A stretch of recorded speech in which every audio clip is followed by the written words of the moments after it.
Hi, everybody. Happy Friday. I'm Jennifer Wilson, and I'm here with my good friend Amy Vetter, and we are here to talk about leadership issues facing our profession, both like firm wide and organization wide, but also individual leadership issues, things we grapple with. Last week, we talked about learning and how important lifelong learning is, and just how important it is that we're getting better every single day. And one of the things that came up at the end of our discussion was the idea that we in our profession can be, and maybe in any profession, we have this tendency to be sort of perfectionistic, maybe high control, expecting things to be exact and perfect, expecting people to expect us to be perfect, which can be a real challenge. And we don't want to admit we're not, which makes it strange, perhaps, for us to go out and start learning new things or admit to learning new things. I don't know. I mean, there were a lot of different ways that this might come up. And so we thought we'd grapple with, perfectionism versus authenticity, the cost of perfectionism, what it costs us to feel like we have to be perfect, but what it costs others that we're in, relationship with, or managing, or people who are up and coming who think they have to be perfect. So I'll let you start wherever you want in the context of that, Amy. So what do you think? Well, I think we deal with this a lot, that we want to, when we're trying to help people to create boundaries and be able to have a better work-life culture, it really comes down to this many times, that we've got a certain way we want to do things, and it's the right way because that's the way we've always done it.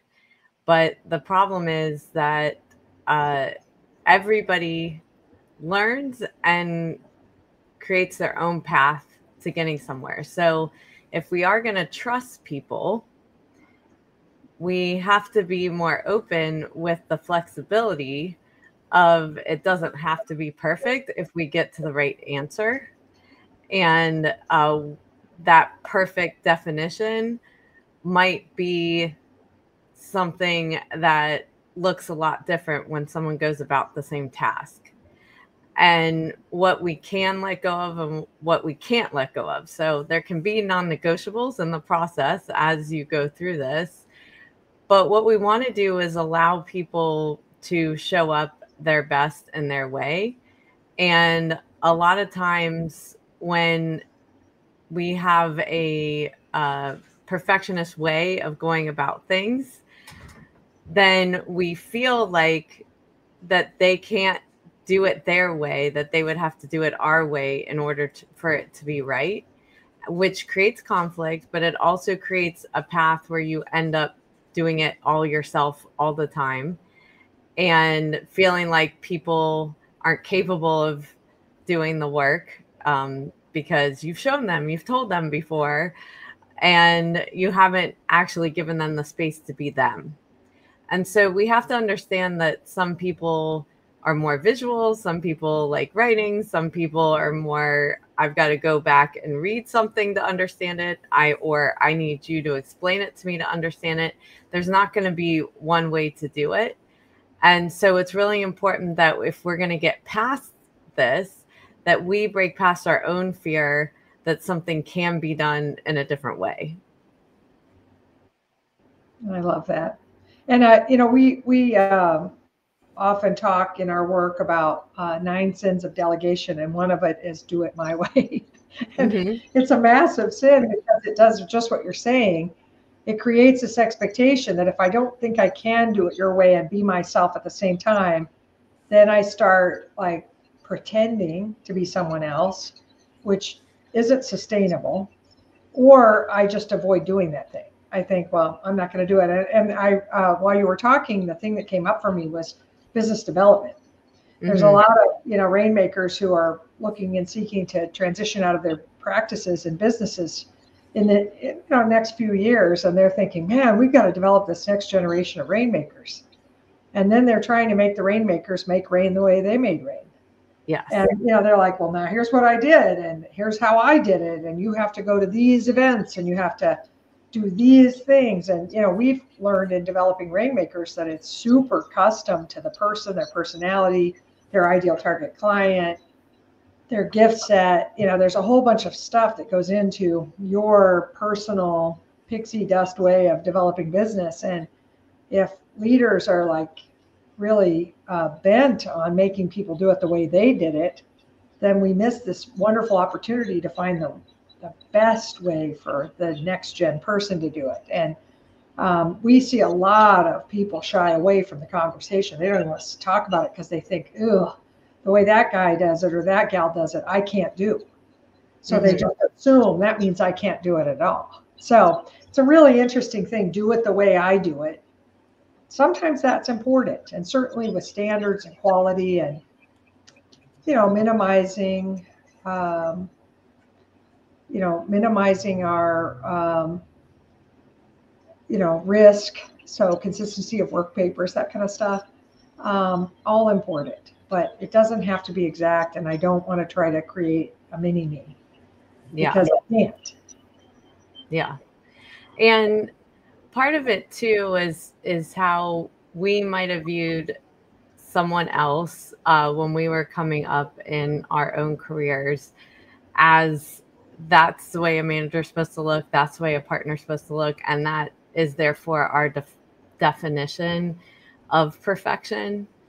And we're striving to be seen as something that maybe doesn't come natural to us as well. And I know a lot of people struggle as they move through the ranks of really embodying that next level, or being the manager, the director, the partner, and so forth. And what is really important is being authentic in those moments and not feeling like you have to show up perfect, because everyone expects you to not show up perfect because you're new at this, and no one can be an expert until we actually have time to learn any role that we're in and have more time under our belt.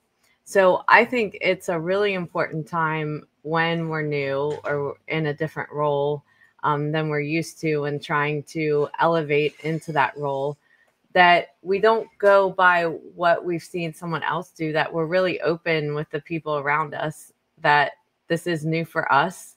We're learning. So learn with me. Anything I need to know, how you learn, how you like to be managed is really important.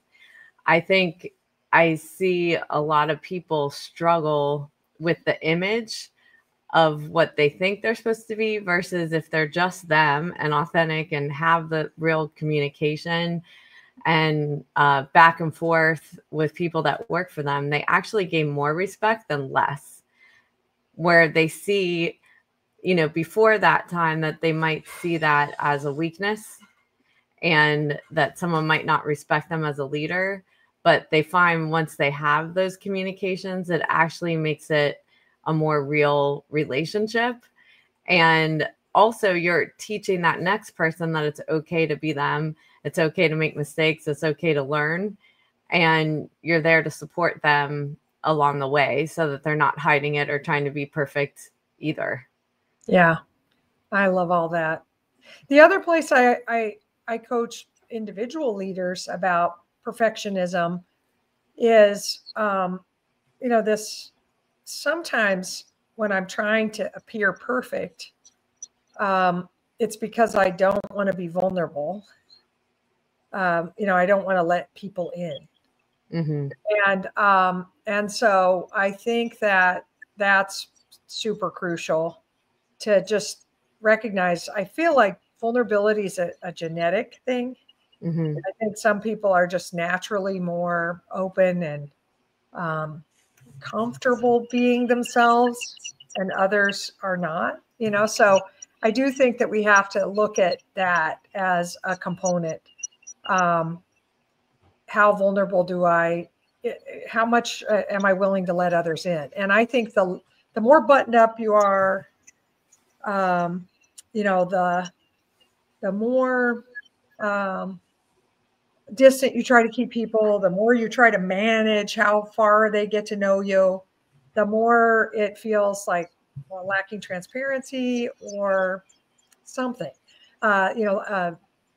You're not real. I don't trust you. It can start to erode things like that. And we see leaders do this. They want to keep people at arm's distance. They don't want to confess things that aren't working for them, or areas they're afraid or uncomfortable or whatever it might be. And so I just wanted to have us all check in a little bit on how do I feel about being vulnerable, being palms up with people.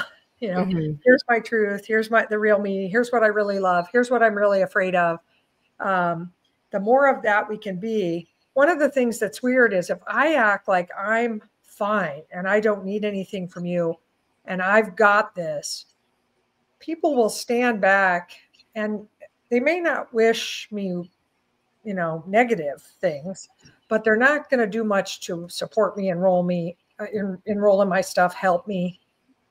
The more I say, hey, I could really use your support here, I have to confess that I'm a little afraid of this, the more people will rally around you, be enrolled in you, and support you.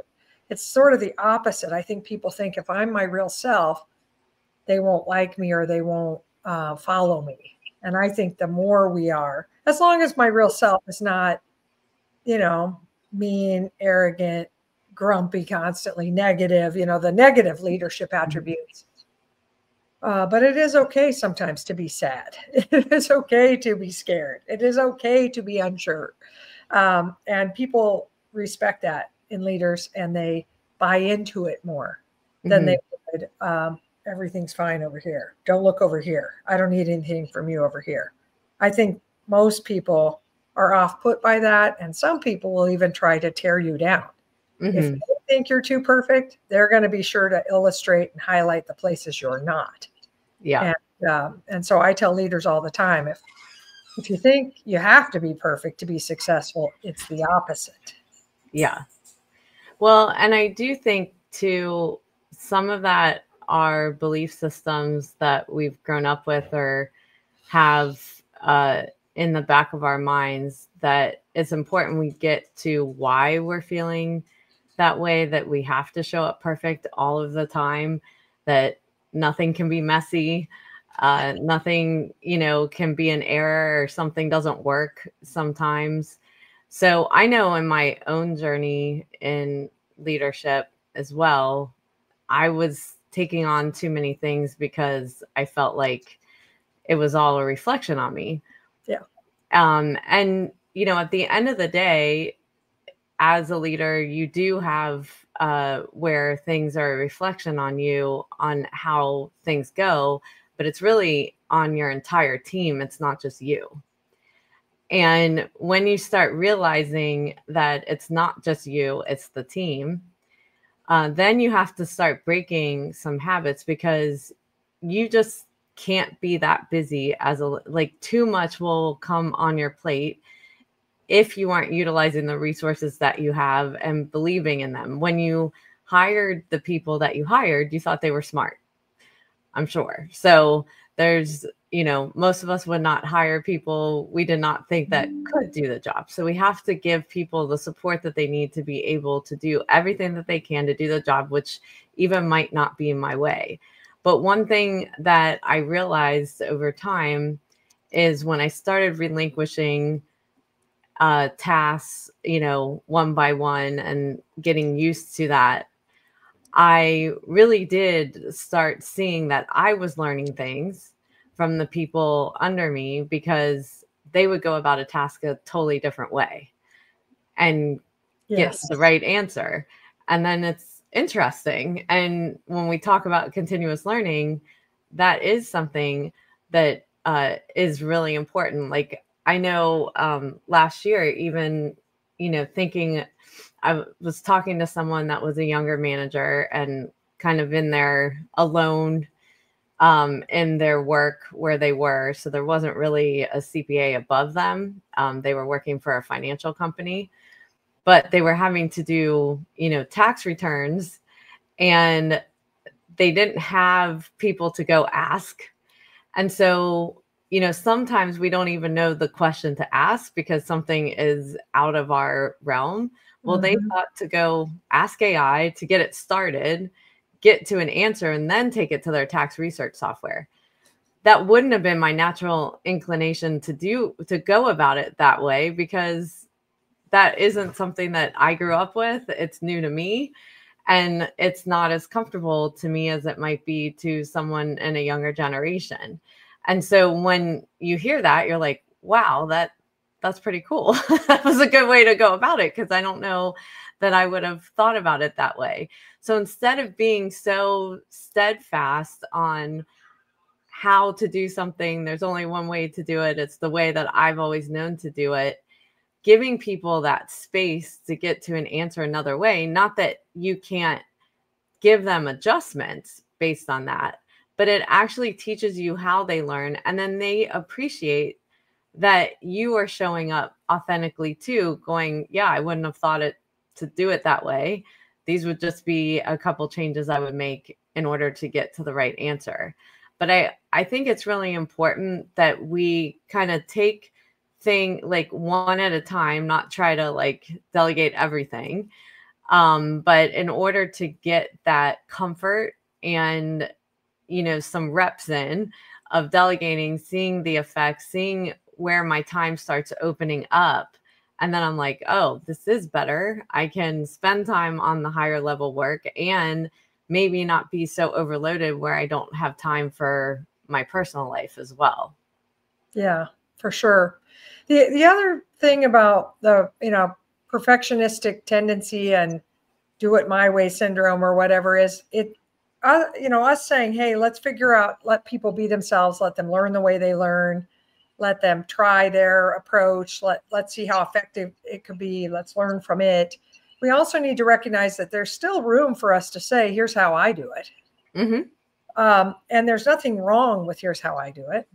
There is probably, something wrong with here's how I do it and everyone else has to do it this way.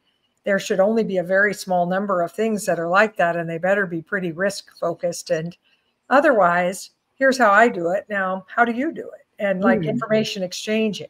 So I don't want anybody to hear us today as saying like, let them just fend for themselves, because there's a whole learning style that doesn't learn that way. So we don't want to let those people feel like we're not trying to offer them any value.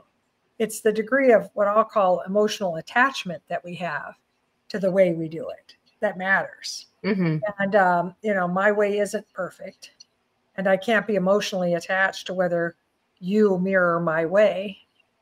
And even when we're transitioning clients, I was thinking about the retirement process and the succession transition process leading to retirement, and how one of the vulnerable things you have to do as you are beginning to transition clients, real relationship transition, like getting out of there, requires that I stop being the man or the woman in the eyes of the client. And that's not just me saying I won't be here after, a year. That doesn't do it. The client still will come back and look you in the eyes or email you in the eyes and say, what about this? And what about that? And what do you think I should do here? They're going to fall into their normal habit of looking for you to be the answer person, the advisor, the retiree, the person they've been attached to.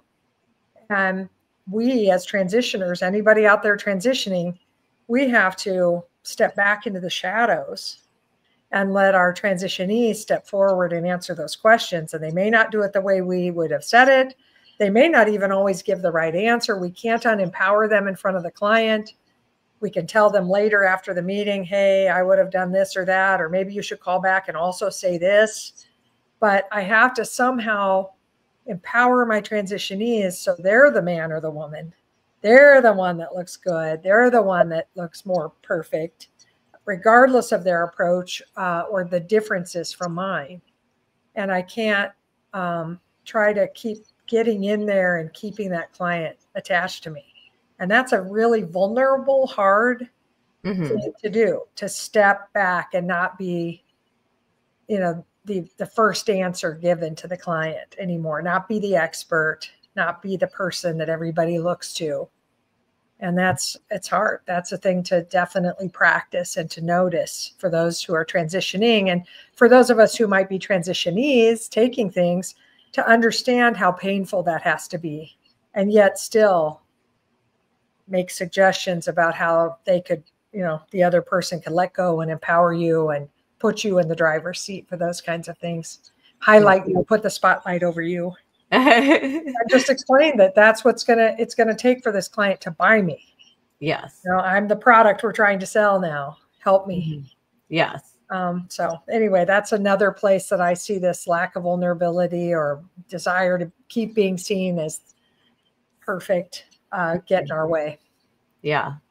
I mean, I think overall, this is really something to think about for yourself. And if you find yourself that it is something that you really realize, like if you're being very vulnerable with yourself and open, that you've got a sense of having to be perfect, and see that, maybe see where that's getting in your way in certain examples that we've talked about or others in your own life, maybe just journal about it. Try to think about when was the first time you remembered having to feel that way, what's actually causing it, and what's triggering for you, so that you have a way to bring it back into balance and offset that when you see that feeling coming up, or you come up with some mantra or intention word that when you start having that feeling and you're aware of what that is, that you tell yourself so that you can release it, even if it is release, of just reminding yourself that it's going to be okay. And this is actually going to benefit everyone in the long run, including yourself. I don't have to be perfect. I have to be real or something, whatever that is. I love it. Okay. So that's perfectionism for a first take, and vulnerability and the need to be that way and to be more authentic and real. We'd love your comments. We love your feedback. We love those of you who've already commented today. Thank you for that. Love that you attended. Appreciate anybody who views this in the after podcast arena. We love that too. Would appreciate your comments, ideas, suggestions for additional topics. Amy and I stream live most Fridays, not necessarily every Friday. I think we're streaming live next Friday, pretty sure of that. So we'll see you then at Leadership Lunch Chat, 12 noon Eastern. Until then, thanks everybody. Thank you, Amy, and thank you, Caroline. Appreciate you. Have a great weekend.